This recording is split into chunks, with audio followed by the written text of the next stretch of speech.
I am sitting alone in an empty house on a quiet Thursday evening staring at a family photograph hanging on the wall. My name is Sapphira. I am 24 years old, and I work at a small accounting firm just outside Denver, Colorado. For as long as I can remember, I believed that family was the safest place in the world, the one space where I would always be loved unconditionally.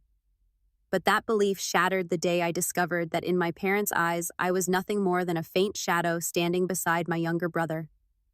Have you ever felt invisible in the very home where you grew up? Before we dive into this story, let me know in the comments where you are watching from today. If you have ever felt overlooked by the people who were supposed to love you the most, hit that like button and subscribe to the channel. Stay with me because what happened next changed everything I thought I knew about family and about myself. Let me tell you about my family. My father, Richard, is 54 years old and works as a senior manager at an insurance company downtown. He is a man of few words, but when he speaks, it is usually to brag about achievements and accomplishments. My mother, Diane, is 52 and works part-time at a furniture store across town. She has always been caring in her own way, but I noticed early on that her attention seemed to tilt heavily toward my younger brother. Marcus is 21 now, a senior in college studying business administration. To my parents, he has always been the golden child, the pride and joy of our household. I am the oldest. I was the kid who got good grades without being asked who cleaned up after dinner, without being told who learned to be independent because nobody was paying attention anyway. I used to think that being responsible and self-sufficient was a good thing. It took me years to understand that my independence was not a strength I chose, but a survival skill I developed. When I was 12 years old and Marcus was 9, he threw a tantrum at a sporting goods store because he wanted a brand new bicycle. It was bright red with silver handlebars, and it cost over $200. My parents bought it for him that same afternoon without hesitation. A few weeks later, when my old bicycle finally broke beyond repair, my mother found a used one from a neighbor down the street. It was faded blue with rust spots on the chain. She told me I should be grateful because some kids did not have bicycles at all. I smiled and said thank you, but something inside me quietly cracked that day. Birthdays in our house were another reminder of where I stood. Marcus always had parties with his friends, giant cakes from the fancy bakery on 5th Street, and presents stacked in colorful piles. My birthdays were usually quiet family dinners at home. Sometimes my parents forgot altogether and would apologize a few days later, promising to make it up to me with a belated slice of cake from the grocery store. I told myself it was fine. I told myself that as the older sibling, I had to be mature about these things. I told myself that maybe they just showed love differently. When I was 17, I worked harder than I ever had in my life to earn a full scholarship to college. I stayed up late studying, joined every extracurricular activity that would look good on applications, and wrote my personal essay 7 times until it was perfect. The day the acceptance letter arrived, I ran into the kitchen where my parents were sitting with Marcus at the table. I held up the envelope with shaking hands and announced that I had gotten a full ride to the state university. My father glanced up from his newspaper, nodded once, and said, "That is good news." My mother smiled briefly before turning to Marcus and asking if he had finished his math homework because his tutor was coming in an hour. That was it. No celebration, no congratulations, no acknowledgement of the thousands of hours I had poured into that achievement. I went to my room and cried silently into my pillow. After graduating from college, I found a stable job at an accounting firm and rented a small apartment about 40 minutes from my parents' house. Every weekend, I would drive over to visit them, bringing flowers for my mother or pastries from the bakery she liked. I helped out financially whenever they needed it. When Marcus asked to borrow money for textbooks or new clothes, I gave it to him without asking for repayment. I kept telling myself that this was what family did. I kept believing that they loved me in their own quiet way, even if they did not show it the same way they showed it to Marcus. Then one evening, I received a notification from our family group chat. My mother had sent a message announcing that she and my father were making plans to celebrate their 30th wedding anniversary. My heart lifted immediately. I thought this would finally be an occasion where we could all come together as a family, where I could be part of something meaningful and special. I had no idea that this celebration would become the final breaking point. My mother called me 3 days after her announcement in the group chat.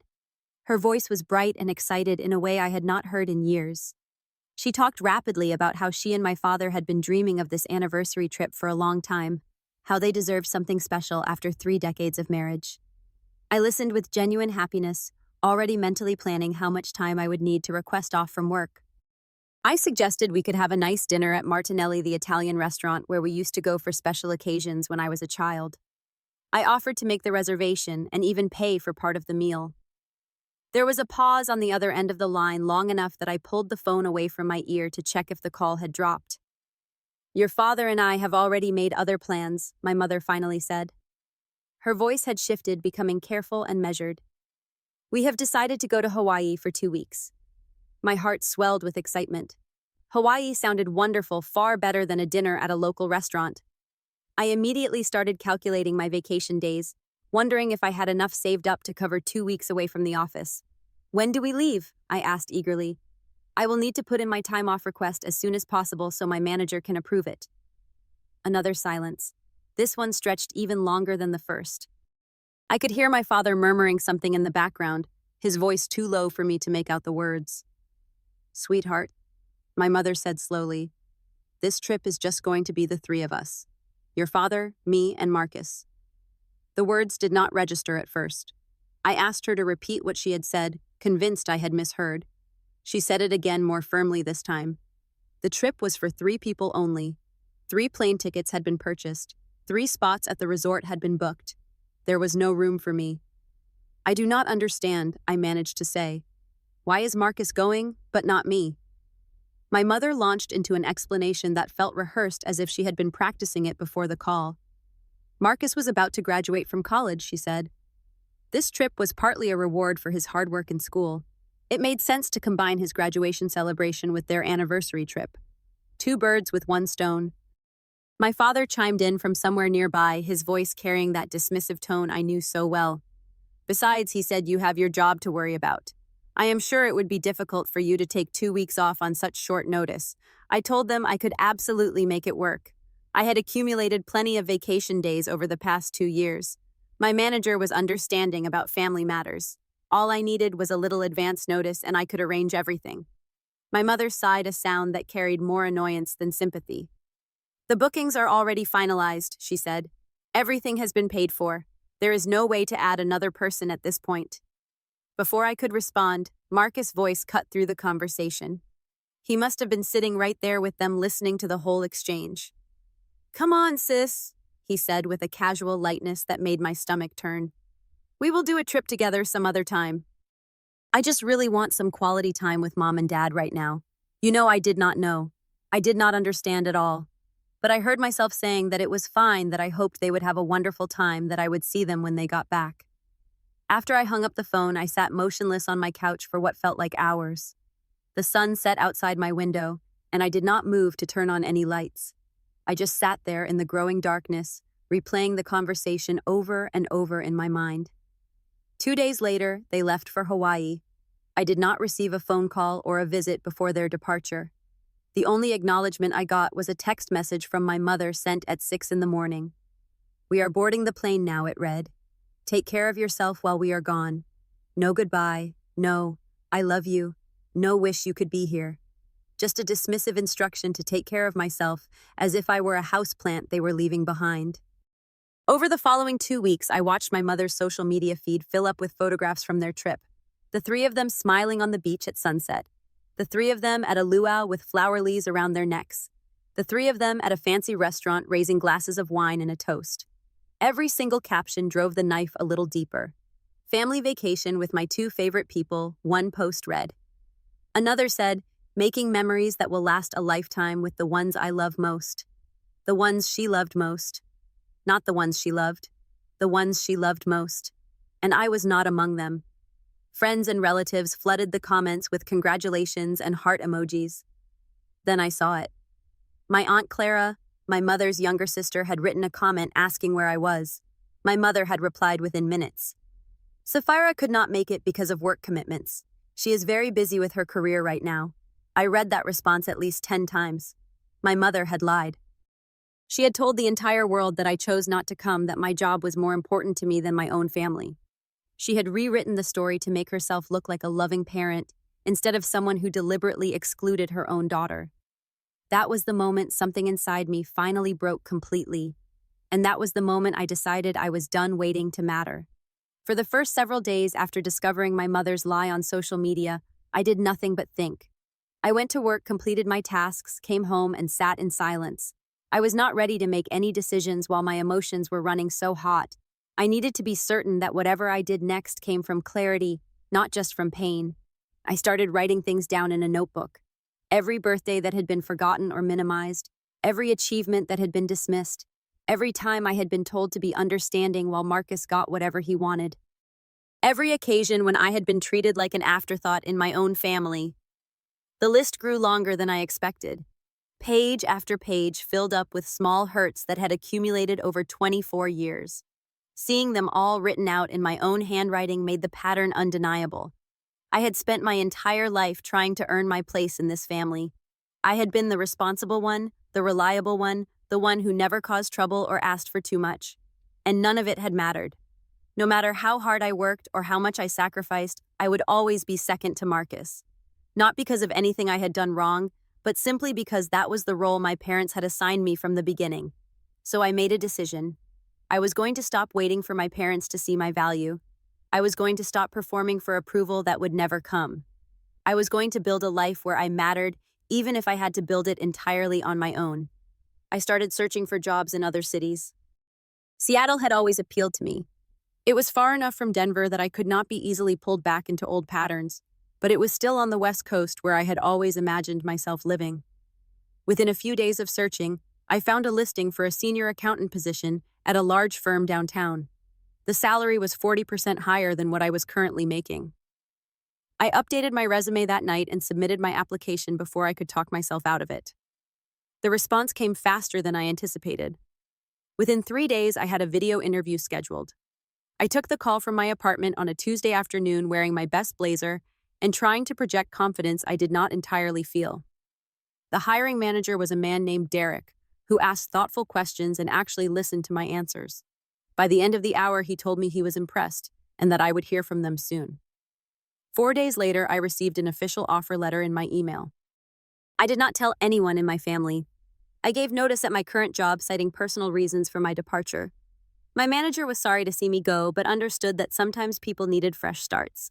My coworker Priya, the closest thing I had to a friend at that office, asked if everything was okay. I told her I just needed a change of scenery. She hugged me tight and wished me all the best, and I promised to keep in touch even though I was not sure I would. Over the next week, I packed up my apartment piece by piece. I sold the furniture I did not want to bring with me and donated bags of clothes to a local shelter. I terminated my lease and arranged for my mail to be forwarded to a post office box in Seattle. I did all of this quietly, methodically, without informing anyone in my family. My parents were still in Hawaii, too busy posting beach photos to notice that their daughter was dismantling her entire life. On my last night in Denver, I rented a small moving truck and loaded it with the boxes and belongings I had decided to keep. I left early the next morning before sunrise when the streets were empty and the world was still dark. The drive to Seattle took me approximately 18 hours with breaks. I stopped overnight at a small motel in Boise, Idaho, a place with thin walls and scratchy sheets and a flickering light above the bathroom mirror.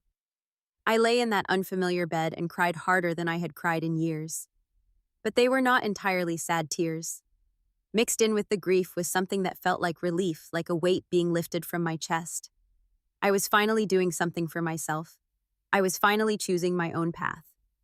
I arrived in Seattle on a gray afternoon, the sky heavy with clouds that threatened rain.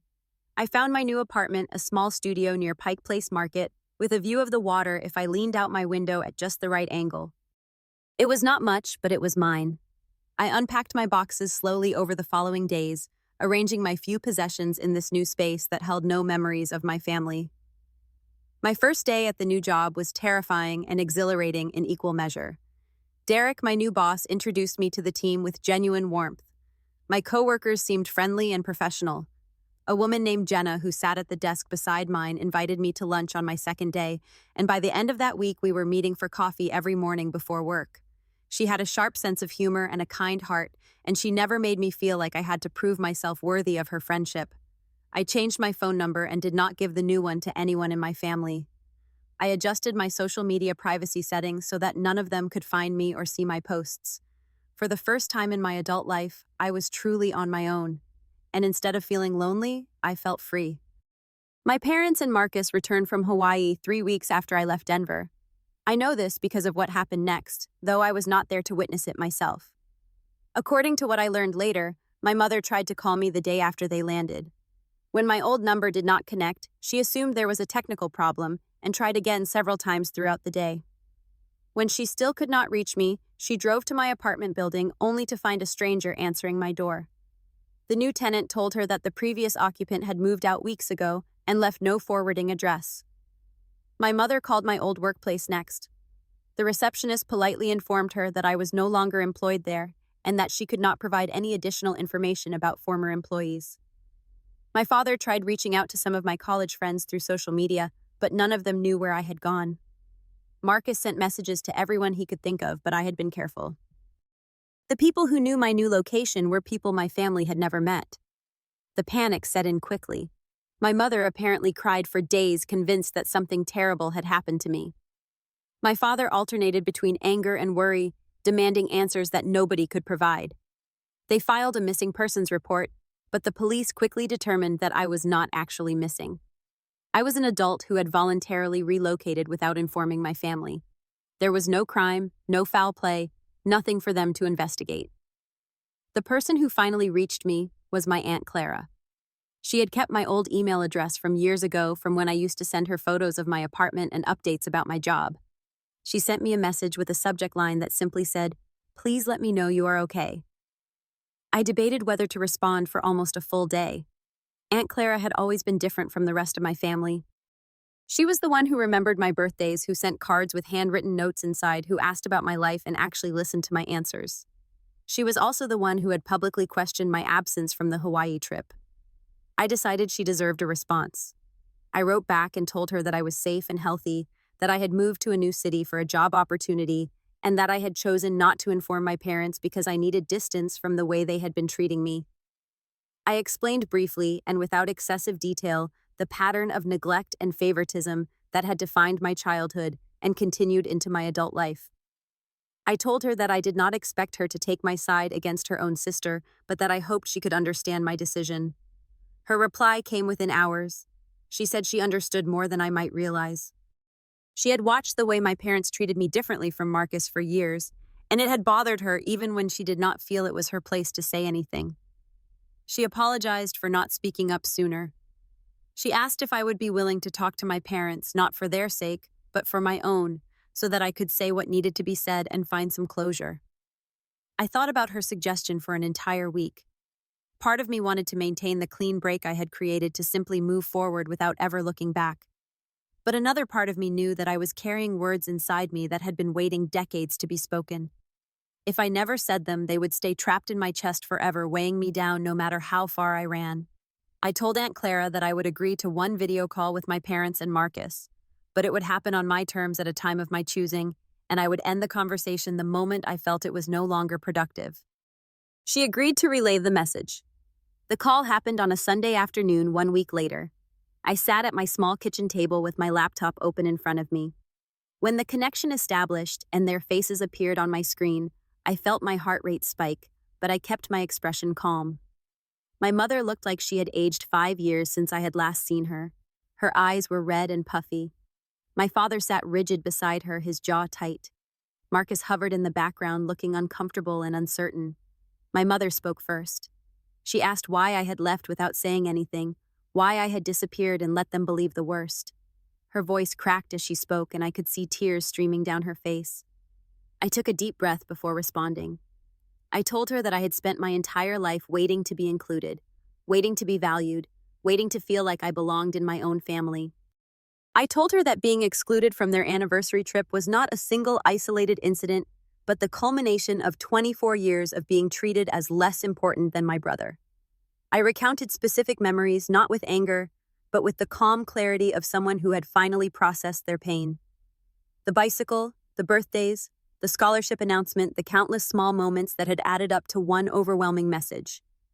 I was not a priority. I never had been. My father interrupted me halfway through, his voice defensive.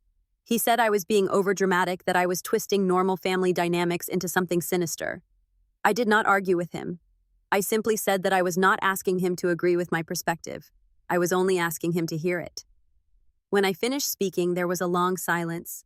Then Marcus, who had been quiet the entire time, stepped closer to the camera. His voice was small when he spoke. He said he was sorry. He said he had never thought about how things must have looked from my side, how it must have felt to always be pushed aside while he got whatever he wanted.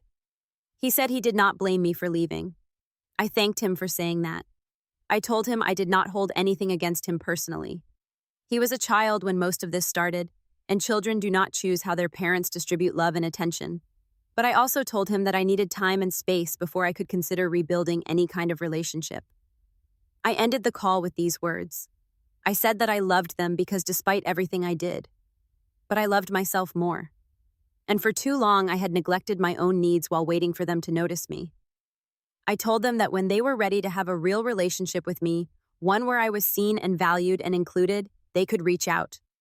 Until then, I would be living my life on my own terms. 6 months have passed since that conversation. I received a promotion at my new job. Derek told me I was one of the most dedicated employees he had ever managed. Jenna and I have become close friends, spending weekends exploring Seattle together and sharing dinners at her apartment. I joined a gym, started learning to cook, and found a book club that meets every other Thursday at a coffee shop near my building. For the first time in my life, I feel like I am living rather than just existing. My mother has started sending me emails. They come once a week, sometimes twice. She does not demand anything or ask when I am coming home. She just shares small updates about her life, asks how I am doing, and tells me she misses me. I read every single one, but I have not replied yet. Forgiveness is a process, not an obligation. I will respond when I am ready, if I ever am. The most important lesson I have learned through all of this is that sometimes you have to walk away to find yourself. You cannot keep pouring your energy into people who refuse to see your worth. You cannot fill a cup that is always tilted away from you. At some point, you have to find a new cup and fill it yourself with the love and respect you deserve. If you are watching this and you feel invisible in your own family or in any relationship, I want you to know something. You have the right to be seen. You have the right to matter. And sometimes the first person who needs to recognize your value is you. Thank you so much for staying with me through this story. I would love to hear your thoughts in the comments below. Have you ever felt overlooked by the people who were supposed to love you the most? What did you do about it?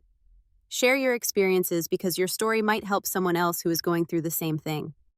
If this video resonated with you, please give it a like, subscribe to the channel if you have not already, and share it with someone who might need to hear this message today. I appreciate every single one of you who takes the time to watch and engage. May you always have the courage to choose yourself, and may you find the people who see you exactly as you are. Take care of yourselves, and I will see you in the next story.